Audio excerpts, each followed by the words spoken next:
ஒருத்தன்ட்ட போய் இன்னொருத்தன் கேட்டான், தாய் பெருசா தாரம் பெருசான்னு. அதுக்கு அவன் தாய் தான் பெருசுன்ட்டான். என்னடா இவன் அவன் பொண்டாட்டி பொண்டாட்டி லோ லோ லோ நலஞ்சிட்டு இருக்கான், இவன் தாய் தான் பெருசுன்னு சொல்றானே, என்னடா காரணம்னு கேட்டான். அதுக்கு அவன் சொன்னா, டேய் எங்க அம்மா டெய்லியும் எனக்கு 4 வாளி தண்ணி இறைச்சி தராடா, ஆனா இந்த நாசமா போற பொண்டாட்டி இருக்காளேடா என்னை 40 வாளி தண்ணி இறைக்க சொல்றாடா அப்படின்னு நானா. ஐயா சொல்லுங்க. எதுக்கு தெரியுமா ஐயா பொண்டாட்டி 40 வாளி தண்ணி இறைக்க சொல்ற? நம்ம புருஷன் பிளட் ப்ரெஷர் இல்லாமல் சுகர் இல்லாமல் உடல் ஆரோக்கியத்தோடு இருக்கணுங்கிறது ஐயா 40 வாளி தண்ணியை பொண்டாட்டி இறைக்க சொல்கிறா. சபாஷ், நீங்க அதிகமா எடுக்கிறீங்க வாளி, நீங்க பெரிய அறிவாளி. சரி இவன் தான் இப்படி சொல்றானேன்னு இன்னொருத்தன்ட்ட போய் கேட்டான். அதுக்கு அவன் ரெண்டுமே ஒண்ணுதான்ட்டான். இவன் ரெண்டுமே ஒண்ணுதான்னு சொல்றான், என்னடா காரணம்னு கேட்டான். அதுக்கு அவன் சொன்னா, தாய் வந்து பொமேரியன் மாதிரி குறைக்கும் ஆனா கடிக்காது, ஆனா இந்த பொண்டாட்டி இருக்காளேடா டாபர்மேன் மாதிரி குறைக்கிறதுக்குள்ள கடிச்சு பெராண்டி எடுத்துரும் நானா சார். இதான் தாய்க்கும் தாரத்துக்கும் உள்ள வித்தியாசம். இதை நீ சொல்றதுல அந்த மனுஷனுக்கு எவ்வளவு சந்தோஷம் பாரு. ஆம்பளை எல்லாம் எதுக்கு தெருவில் நிற்கான் தெரியுமா ஐயா? என்ன எங்க ஆம்பளை எல்லாம் யோக்கியம் ஐயா. கணவன் மாதிரி இருக்கான் பார்த்தீங்களா, அவன்லாம் யோக்கியம் ஐயா. எல்லாரும் குடிச்சுக்கிட்டு இருக்கான், ஏன் தண்ணி அடிக்கான்? எந்த கணவனாவது காலையில் தண்ணி அடிச்சிருக்கானா? அடிக்க மாட்டான். சாயந்தரம் எதுக்கு அடிக்கான்? ஏன்? வீட்டுக்குள்ள போகணும், தேல போனா தூக்கி போட்டு கொன்னுதான். அந்த பேரை சமாளிக்க பிசாச போட வேண்டியது இருக்கு. அதனால தாயா நாங்க தண்ணி அடிச்சுட்டு திரும்பிட்டு இருக்கோம். டாஸ்மார்க்கு இப்படி ஒரு மேட்ரு வச்சிருக்கே ஐயா. உனக்கு தாயா பொண்ணு பெரிய மார்க்கு. உனக்கு ஏன் தொப்பை வந்ததுன்னு எனக்கு இப்பதான் தெரியுது. சொல்லு ஐயா. கோழியை எப்படி தூக்கணும்? காலை பிடிச்சு தூக்கணும். ஆமா. முயலை எப்படி தூக்கணும்? காதை பிடிச்சு தூக்கணும். வாத்தை கழுத்தை பிடிச்சு தூக்கணும். ஆனா குழந்தையை எப்படி தூக்கணும் தெரியுமா ஐயா? சொல்லுமா தாயே. அள்ளி எடுத்து மார்போட அணைச்சுக்கணும். அந்த குழந்தையோட இதயமும் தாயோட இதயமும் ஒட்டி உரசணும் ஐயா. அதனாலதான் தாய்க்கு அவ்வளவு சிறப்பு. அதனாலதான் தாயிற் சிறந்ததொரு கோவிலும் இல்லை, தந்தை சொல் மிக்க மந்திரம் இல்லை. வாழ்க தாயே.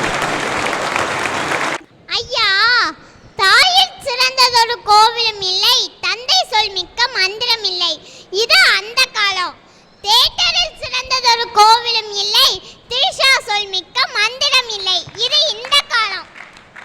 அறிஞர் நாட்டை போய் ஒரு வெள்ளைக்காரர் கேட்டாராம், இந்த உங்க தமிழ் மொழி தான் பெருசுன்னு இருக்கீங்களே, உலகம் ஃபுல்லா எங்க ஆங்கிலம் பரவி இருக்கு, எங்க ஆங்கிலம் தான் பெருசு அப்படின்னு அந்த வெள்ளைக்காரர் சொன்னாராம்.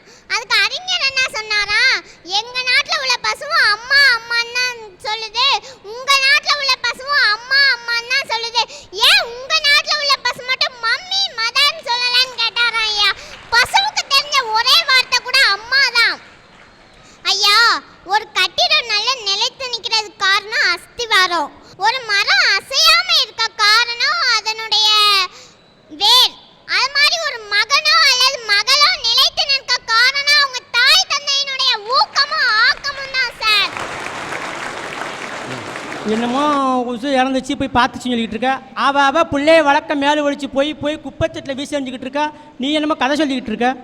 அண்ணா, தன்னோட பிள்ளைகளுக்காக வாழ்றவ தான் தாய், தனக்காக வாழ்றவ பேய். நான் தாயை பத்தி சொல்றேன், நீங்க பேயை பத்தி சொல்றீங்க. பேயை பத்தி தான் சொல்லும்.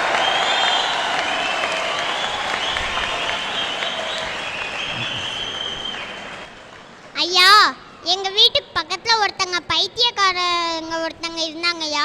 அவங்க வந்து யார் என்ன பக்கத்துல வந்தாலும் கண்ட வார்த்தையா ஏசுவாங்க. பையன் வந்து அம்மான்னு கூப்பிட்டா என்னடா ராசான்னு கொஞ்சுவாங்க. இதான் சார் தாய். பைத்தியக்காரங்க கூட தாய்மை உணர்வு இருக்குது சார். பாட்டி வடை சுட்ட கதை எல்லாத்துக்கும் தெரியும், ஆனா எங்க பாட்டியும் வடை சுட்டாங்க சார். இது கதை இல்ல, நிஜம். எங்க பாட்டி வடை சுட்டு எங்க அப்பாவை படிக்க வச்சதுனால தான் இப்ப எங்க அப்பா ஹார்பர்ல வேலை பார்க்கறாங்க சார். இதுக்கெல்லாம் காரணம் ஒரு தாய் தான் சார். இதனால தான் ஏன் சொல்றேன், தாயில் சிறந்ததொரு கோவிலும் இல்லை. ஐயா, விண்மீனை வானத்துல பார்க்கலாம், புன்னகைய பூக்கள்கிட்ட பார்க்கலாம், ஒற்றுமையை தேனீட்ட பார்க்கலாம், தந்திரத்தை நரிட்ட பார்க்கலாம், ஆனா அதிக அறிவையும் அதிக அன்பையும் அன்னைட்டையும் தந்தைட்டையும் தான் சார் பார்க்க முடியும்.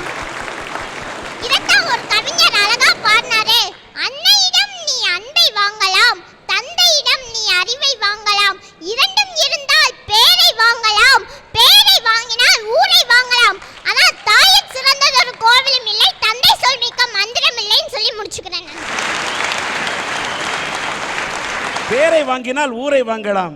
இந்த மேடையிலே நீ பேரை வாங்கிவிட்டாய், விரைவிலேயே நீ ஊரை வாங்க வேண்டும்.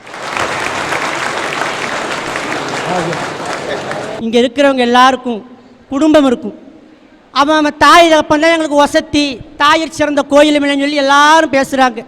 ஆனால் எங்கள் அப்பா இருக்காரு, அப்பா அப்பப்பா சொன்னாலும் ஓயாது, சொல்ல சொல்ல தித்திக்காது. தினம் குடிச்சிட்டு வந்து என்னை அடிப்பார். நான் கேட்டேன், இதுக்கெல்லாம் காரணம் நம்ம வீட்டில் இருக்க கிளவி தான். அவர்கிட்ட போய் கேட்பமிட்டு போனேன், ஏன் கிளவி நீ ஒழுங்காக அவன் பிள்ளைய வளர்த்துருந்தா அவர் தினம் குடிச்சிட்டு வந்து என்னை அடிச்சிருப்பாரா? எனத்தை வளர்த்து தொலைச்ச கிளட்டி சிரிக்கின்னு. அவ சொன்னா, ஊரெல்லாம் புள்ள பெத்தான் ஏடா உறங்காம, நானும் புள்ள பெற்றேன் ஊருக்கே உதவாம. அந்த கதையை ஏன்டா கேட்குற, உட்காந்து கேட்குறேன் எம்பேரான்னா. ஏதோ டைட்டானிக் ரேஞ்சில் ஃப்ளாஷ்பேக் இருக்குன்ட்டு நானும் உட்காந்து கேட்க ஆரம்பித்தேன். அப்போ தான் எங்கள் பாட்டி சொன்னான், ஏலே இப்படிலாம் குடிச்சு உடம்ப கெடுத்து சீரழியாதரா, உறுப்பியாக சொல்கிறேன் கேளு, இனிமேல் குடிச்சேனா உன்னை வீட்டுக்குள்ள நுழைய விட மாட்டேன்னு. உடனே வந்தது உங்கள் அப்பனுக்கு கோவம். அடி என்ன நினச்சிட்டு கலட்டுச்சிருக்கு மேலேன்னு சொல்லிட்டு சண்டைக்கு என் கூட வந்தாண்டா. ஏலே உன்னை 10 மாதம் கஷ்டப்பட்டு செமந்த அந்த வகுறா, இந்த பெத்த தாயை பார்த்து எப்படா உனக்கு அடிக்க மனசு வருதுன்னு கேட்டேன். அதுக்கு உங்கள் அப்பன் சொல்கிறான்டா, எனத்த பெரிய பெத்து கிழிச்சிட்ட, நீ ஒருத்தர் தான் அதிசயமாக செமந்த மாதிரி சொல்கிற. உன் வகுத்துக்குள்ளே கிடந்தானே 10 மாதம் கஷ்டப்பட்ட எனக்குள்ளே தெரியும். ஒரே இருட்டு, ஒரு டியூப் லைட் போட்டியா, சரி அதுக்கு வழிகட்ட கழுத ஒரு 10 ரூபா குண்டு பருப்பு வாங்கி போட்டியா.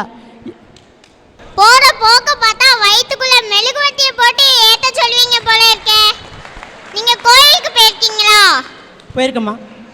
அந்த கோயில் எதுக்கு போயிருக்கீங்க? சாமி கும்பிடவா போயிருக்கீங்க? என்ன மாதிரி பொண்ணுங்களை சைட் அடிக்க தானே போயிருக்கீங்க? அந்த கோயிலுக்குள்ள கற்ப கிரகம்னு ஒண்ணு இருக்கு. அந்த கற்ப கிரகமே முதல்ல இருட்டா தான் இருக்கும். அது ஏன் இருட்டா இருக்குன்னா, அதை பார்க்க வர்ற மக்களுக்கு வெளிச்சத்தை காமிக்கணுங்கிறதுனால தான் அந்த கற்ப கிரகமே முதல்ல இருட்டா இருக்கும். சபாஷ். இப்படியெல்லாம் குடும்பம் எடுத்தேன். எங்கள் பாட்டியை குடும்பம் எடுத்தேன். எங்கள் அப்பன் என்னை விட்டு வைப்பார் ஐயா. எங்கள் வீட்டில் 3 பேர். மூத்தண்ணன் இறந்து போயிட்டான், 2வது அக்காவை கட்டி கொடுத்தாச்சு. நான் மட்டும்தான் படித்தேன். 1லேருந்து 5ஆவது வரைக்கும் உள்ளூர் வாத்தியார் சப்போர்ட்டில் படிச்சுட்டேன். ஹைஸ்கூல் 6ஆப்பில் சேர்ந்தேன். எங்கள் அம்மாவும் எங்கள் அப்பாவும் என்னை படிக்கவே கூடாதுன்னு அடம் பிடிச்சாங்க. நான் படித்து தான் தீர்வேன், அழுது தெருவில் பிறண்டேன். ஊர்க்காரன் மூறான்னு சொல்லி படிக்கிறேன்னு சொல்கிற உள்ளேயே படிக்க விடாமல் சரியில்லை படிக்க போடுங்கன்னாங்க. எப்படியோ கஷ்டப்பட்டு படித்தேன். கடைசியில் 10ஆப்பு வந்து சேர்ந்தேன். இனிமேல் இந்த தாப்பன்ட்டு இருந்து ஒரு காலம் முன்னேறிக்க முடியாது, நாட்டுக்கு சேவை செய்வோம் நந்தையா. நாட்டு நல பணித்திட்டத்தில் சேர்ந்தேன். ஊனமுற்றோர் மறுவாழ்வு மையத்துக்கு போனேன். அங்கே இருக்கக்கூடியவங்களுக்கு பூரா தன்னம்பிக்கை ஏற்படுத்தினேன். மகளிர் சுய உதவி குழுக்கு போனேன். அரசாங்கோட திட்டங்களை பற்றி எடுத்து சொன்னேன். ஒவ்வொரு கிராமத்துக்கும் போனேன். கிராமத்தில் இருக்கக்கூடிய மரங்கள் நட்டுங்க, விவசாயத்தை பெருக்குங்கன்னு சொல்லி விழிப்புணர்வு பிரச்சாரம் பண்ணேன். அது மட்டும் இல்லாமல் எய்ட்ஸால் பாதிக்கப்பட்ட நபர்களை போய் பார்த்தேன். ஒரு கிராமத்துக்கு போய், எம்மா எய்ட்ஸ் இப்படி பரவுது, நீங்கள் எல்லாம் கட்டுப்பாடோடு இருக்கணும் அப்படின்னு சொல்லிட்டு எனக்கே பிடிச்ச பாணியில் கிராமத்து மக்களுக்கு எப்படி புரிய வைக்கணுங்கிற தன்மையை நான் யோசிச்சு பார்த்தேன். அப்போ நான் ஒரு பாட்டு படிப்பேன் எப்பயும் போல. ரத்தத்தின் வழியாக பரவிடும் கிருமிதான், சுத்தமில்லா ஊசி முனையில் உட்கார்ந்திடும் கிருமிதான். ரத்தத்தின் வழியாக பரவிடும் கிருமிதான், சுத்தமில்லா ஊசி முனையில் உட்கார்ந்திடும் கிருமிதான். உடலுறவு மூலமா உரசிடும் கிருமிதான், உடலுறவு மூலமா உரசிடும் கிருமிதான். தாய் கருவறையில் 30% இருக்கும் அந்த கிருமிதான்.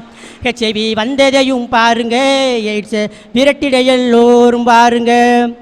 HIV-க்கும் வெள்ளை அணுவுக்கும் சண்டைங்க, இதில் HIV தான் ஜெயிக்குதுவார் உண்மைங்க. ஜெயிச்சதால வந்தது எய்ட்ஸுங்க, எய்ட்ஸை விரட்டிடணும் எல்லோரும் வாருங்க. சொல்லி படிச்சையா. போன வாரம் என்னுடைய இந்த சேவையெல்லாம் பார்த்து போன மாதம் நம்முடைய தமிழக அரசாங்கம் சிறந்த சமுதாய தொண்டை விருது கொடுத்தாங்க. எனக்கு சிறந்த சமுதாய தொண்டை விருது கொடுத்தாங்க. ஒன்று சொல்கிறேன் இளைஞர்களே, எனக்கு கிடைச்ச தாய் தப்பனுக்கு மத்தியில் நான் இவ்வளவு சாதிச்சிருக்கேனே. உங்கள் அப்பா மாருங்களாம் நல்ல அப்பமாரத்தான் இருக்கிறாங்க, உங்களை படிக்க வச்சுருக்காங்க. நீங்கள் படிக்கிற வயசில் போதைக்கு அடிமையாயிடாதீங்க, பொண்ணுக்கு அடிமையாயிடாதீங்க, பேராசைக்கு அடிமையாயிடாதீங்க, சாதிக்க நினைங்க. எந்த தகப்பனாவது உங்கள் சாதிக்க வேண்டிய வயசில் தடங்களை வச்சானா அதெல்லாம் கவலைப்படாமல் தரணியில் தடம்பதிக்கு கடந்துடுங்க. இளைஞர்களே, சாதிக்க வேண்டிய வயதில் சபலத்திற்கு அடிமையாகி விடாதீர்கள். கண்கட்ட பிறகு சூரிய நமஸ்காரம் என்னையா, நீ நினைச்சால் அந்த சூரியன் உன் காலடியில் கிடப்பான், மறந்துடாதீங்க. ஐயா, அது ராமாயணத்துல பாத்தீங்கன்னா ராவணன் வந்து சீதையை கடத்திட்டு போனாரு. அது ஒரு ஆம்பளை ஒரு பொம்பளைய கடத்திட்டு போனார். அதே மாதிரி சினிமாவில் பார்த்துக்கிட்டீங்கன்னா வில்ல வந்து கதாநாயகியை கடத்திட்டு போவாங்க. ஆனா எங்கேயாவது ஒரு பொண்ணு வந்து ஒரு ஆணை கடத்திட்டு போனதா பாத்திருக்கீங்களா? சொல்லுங்க. உண்மை சம்பவம்யா இது. உடன்குடி பக்கத்துல 2 பொண்ணுங்க ஒரு டிரைவரை மாறி மாறி மாறி மாறி மாறி மாறி லவ் பண்ணாங்க. லவ் பண்ணி ஒருத்தி லவ் பண்ற மேட்டர் இன்னொருத்திக்கு தெரிஞ்சு போச்சு. உடனே அவ கொஞ்சம் வசதி படைச்சவ என்ன செஞ்சா, நேரா போனா ஒரு 1000 ரூபாய் 2 வில்லனுக்கு கொடுத்தா, அந்த வில்லன் அந்த டிரைவரை கடத்திட்டு போயிட்டார். அந்த டிரைவரை கடத்திட்டு போய் அந்த பொண்ணு கூட குடும்பம் நடத்த ஆரம்பிச்சிட்டான். இங்க பாத்தீங்கன்னா போலீஸ் ஸ்டேஷன்ல போய் பாத்தீங்கன்னா ஒரு பொண்ணு என் புருஷனை காங்கல, எனக்கு 3 குழந்தைங்க இருக்கையா, என் புருஷன் மினி பஸ் டிரைவர் அப்படிங்க. ஐயா, காதல் அப்படின்னு நம்ம சொன்ன உடனே எடுத்துக்காட்டுக்கு யாரை சொல்றோம்? ஒன்னே ஷாஜஹான் மும்தாஜை சொல்லுவோம், லைலா மஜ்னுவை சொல்லுவோம், அம்பிகாவதி அமராவதியை சொல்லுவோம், தேவதாஸ் பார்வதியை சொல்லுவோம்.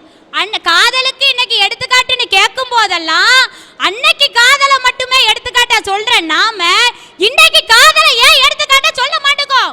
ஏன்னா இன்னைக்கு காதல்கள் ஒரு சில பேர் காதல்ங்கிற வார்த்தையில தப்பா போய்கிட்டு இருக்காங்க. ஐயா, படிக்க வைக்கிற தாய் தங்கையை நம்பணும், படிக்க வச்ச தாய் தந்தையர நம்பணும், தவிக்க வைக்கிற தாவானிய நம்ப கூடாதியா. ஐயா, கல்யாணத்துக்கு வயசு கவர்மெண்ட் உதிச்சிருக்கு. அதாவது பெண்களுக்கு 18 வயசு பூர்த்தியாகும், ஆண்களுக்கு 21 வயசு வரணும், அப்பந்தான் கல்யாணம் முடிக்கணும் அப்படின்னு கவர்மெண்டே ஒரு வயசு நிர்ணயிச்சிருக்கு. அதே மாதிரி என்னைக்கு காதல் வரணும்னா ஒரு ஆண்மகனுக்கு 20 வயசு, ஒரு பொண்ணுக்கு 18 வயசு வரணும் அப்படின்னு என்னைக்கு ஒரு சட்டம் கொண்டு வராங்களோ அன்னைக்கு தான் நம்ம நாட்டில் கண்டதே காதல் கொண்டதே கோலம் நீ மாறாம நல்ல காதல்கள் சரித்திர புகழ் படைக்கும் என்று கூறி வாய்ப்புக்கு நன்றி ஐயா.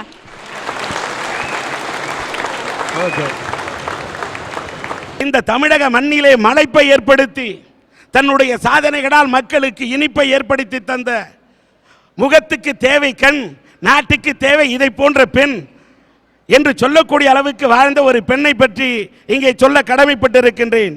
2004ஆம் ஆண்டு மாநில அளவில் 6 தங்கப்பதக்கம், 1 வெள்ளிப்பதக்கம். 2006ஆம் ஆண்டு நாசிக்கில் நடந்த தேசிய அளவிலான போட்டியிலே 3 தங்கப்பதக்கம். பாகிஸ்தானில் நடந்த தெற்காசிய போட்டியில் 2 தங்கப்பதக்கங்கள், 3 வெள்ளிப்பதக்கங்கள் வென்ற ஒரு பெண்ணை யார் என்று என்கிறீர்கள்? வெண்பா. பாட்டு எழுதினால் அந்த பாட்டிலே இருக்கும் என்பா. இங்கே மேடை ஏறி வருகிறார் அந்த இளம் பெண் வெண்பா. களிப்பா வெண்பா என்றால் அது தமிழுக்கு அழகு. இந்த பெண்பால் இந்த வெண்பா என்றால் இந்த மண்ணுக்கு அழகு. அப்படிப்பட்ட இந்த இளம் வீராங்கனையை இந்த தூத்துக்குடி மண்ணில்தான் இவர் பிறந்திருக்கின்றார், வளர்ந்திருக்கின்றார், தவழ்ந்திருக்கின்றார், சாதனை புரிந்திருக்கிறார் என்று சொல்லும்போது இந்த தூத்துக்குடி அரட்டையரங்கத்தின் மூலம் உங்களுடைய கரத்தட்டலுக்கு மத்தியிலே அவருக்கு என்னுடைய வாழ்த்தை தெரிவித்துக் கொள்கிறேன்.